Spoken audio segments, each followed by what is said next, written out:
Today, I'd like to talk about how to awaken.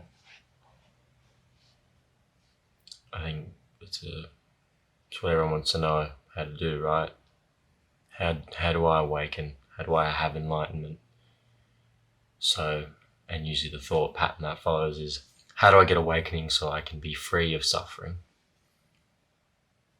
Is usually the motivation behind awakening, and a fair enough motivation. But I think a lot of us think about it the wrong way. We need to rephrase the questions, not how can I get awakening, and turn that into how can I have less resistance to the moment. Because if you've watched videos before, or if you haven't, I'll quickly explain that what we're looking for, this peace, this satisfaction, isn't a state, isn't any sort of future thing that happens. You don't gain anything. It's not, as I said before, enlightenment isn't, let's say you're wearing glasses and they're covered in fog. Enlightenment isn't getting a new pair of fancy glasses that makes everything better. It's wiping the fog off your own glasses so you can see more clearly the reality / nature of things. And awakening comes through understanding the mind and how it sort of works and how it makes you suffer. And a big part of it is letting go and embracing and accepting the now, which is always here and never not here, the present moment. Because, it's just not a state.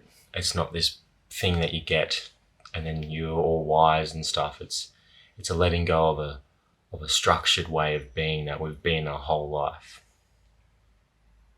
Our whole life we've been this tense sort of energy that's within the body that is constantly seeking fulfillment. Like it likes money or pleasure or anything that gives it moments of not resisting the present moment. Because when we're doing something like that's very pleasurable, like eating great food or sitting down watching TV, or we've just achieved something quite great and where people are giving us praise for it, or we feel really good about ourselves for achieving it, what happens is the resistance to the moment drops away because our mind deems it favorable. So the resistance that we usually have all the time drops away. And after that moment pass and we go do something that the mind deems not fun, boring, annoying, the resistance comes back up. And the key point here is the resistance, not the tasks that you're actually doing. So when looking at awakening, how can I break down my resistance to life? And where we start to awaken is from those points of resistance.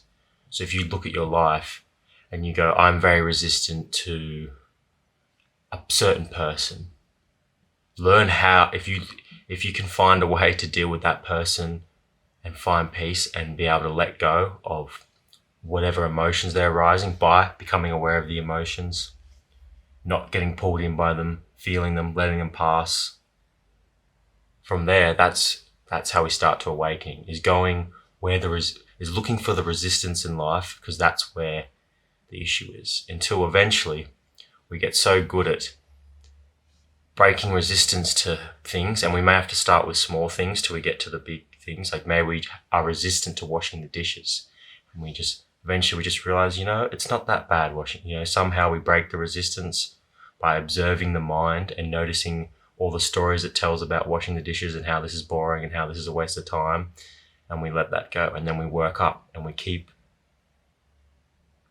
working on difficult and harder situations. And what has to happen is this tense, this seeking energy, this resistance to the moment slowly starts to fall away.